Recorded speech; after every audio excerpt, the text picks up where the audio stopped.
Hello, friends. I am Chevy. Welcome to my shed. How are you today? How's life in your world? How's things where you are? I hope it's fantastic. Everything here is great.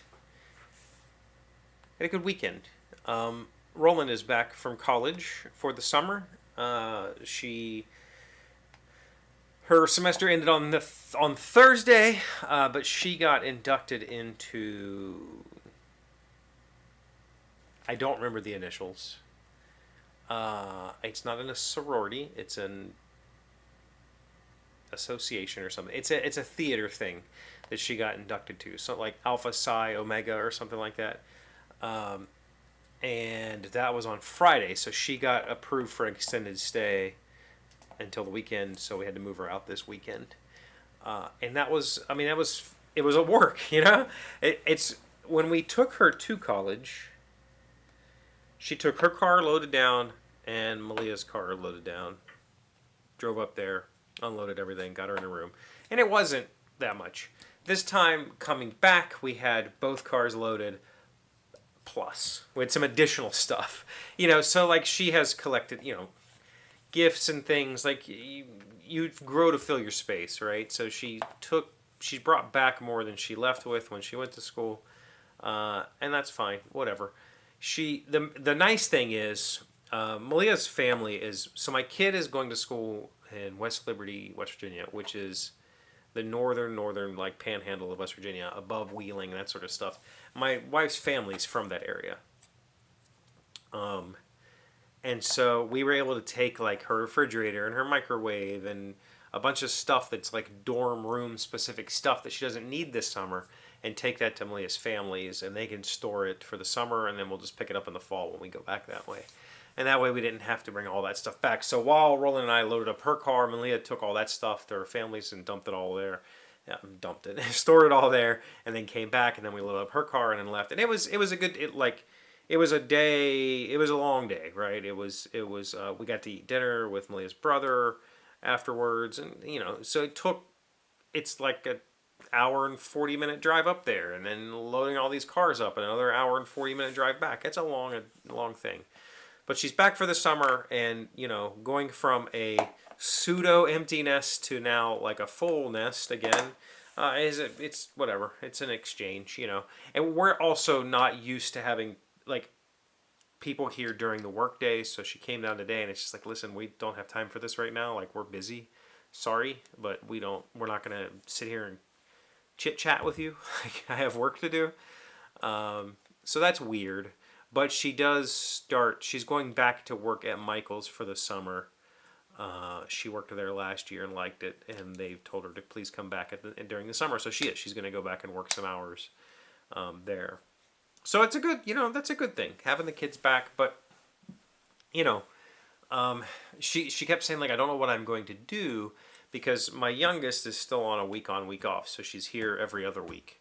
And while my oldest was in high school, like she was a senior in high school, but she turns 18 in October, so she was already an adult. She didn't have to do that week on, week off thing. She chose to do it anyway. And I don't know if she's going to continue to do that. In my opinion, like it feels like that's just, come on, like that's a lot. And she works up here. Like her mom lives 25 minutes away. Like, you're going to drive down there and then come up here for work. That doesn't make a whole lot of sense. But, ultimately, I try to stay out of it like it's her life. If she wants to do this, if she wants to spend time, back and forth, that's completely up to her, obviously. But, at the same time, just having some time off, like having some freedom, like, or to do, I don't know how to say this. Like, we got used to having those weekends where we could just do whatever we wanted because there was no kids here. There was nothing, like nobody was expecting anything of us. We could just kind of go. At the same time, my kid is 20 almost. Allergies have been outrageous. My kid will be 20 this fall, so like I don't need to plan my life around her. She can take care of herself. Like later, I'm leaving. Like you can do whatever you want. Anyway, allergies is the other thing. My grass got cut yesterday. I think I told you I have another neighbor that's cutting my grass now. And it's, my yard is like slightly bigger than a 1/4 acre. I used to think it was a 1/3 acre. It's not. It's more like 0.26 acres. So it's slightly bigger than a 1/4 acre, which with my push mower takes an hour to cut, 45 minutes, something like that. And then trim and all that sort of stuff. It's not like it's a ton of work, but I have horrific allergies. Like, and I don't know why. These started happening in my 30s, and it hasn't gotten better. And I try to spend as much time outside as I can. I eat local honey, allergy medicine, all that sort of stuff.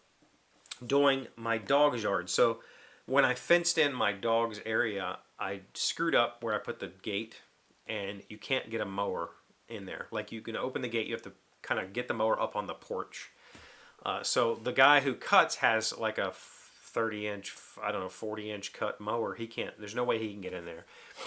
So I told him, like, you don't have to cut in there. That takes me 10 minutes total. Like, I walk down here, get the batteries for the mower, whatever, say 15 minutes. Because I string trim and then cut. Just that little bit. I did that yesterday. And my allergies have been kicking my butt.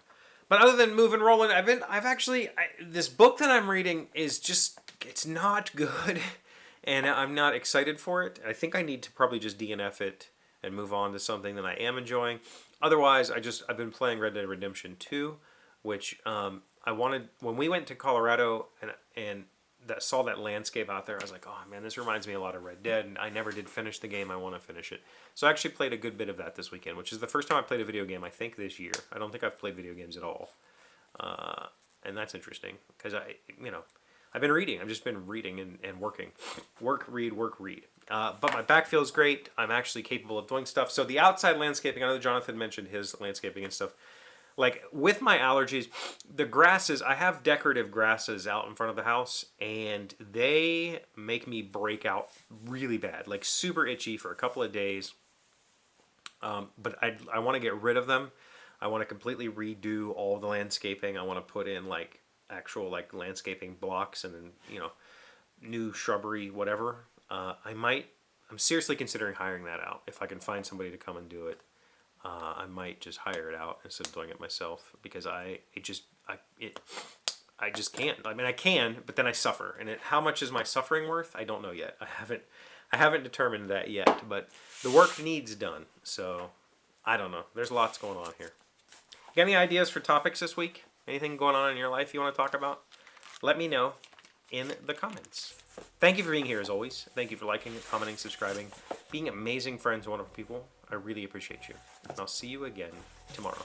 Today's word you should sound smart is verbiage. It's a noun meaning words, in particular prose written to fill space and impress others rather than communicate ideas and information. There's some white space on the back page of the sales brochure. The marketing manager told his ad agency, so let's fill it with some verbiage about service and quality. Verbiage, V-E-R-B-I-A-G-E. I never really thought about it being just space filling, but I guess that makes sense. Every time I've ever seen it used has been in like a marketing sort of setting.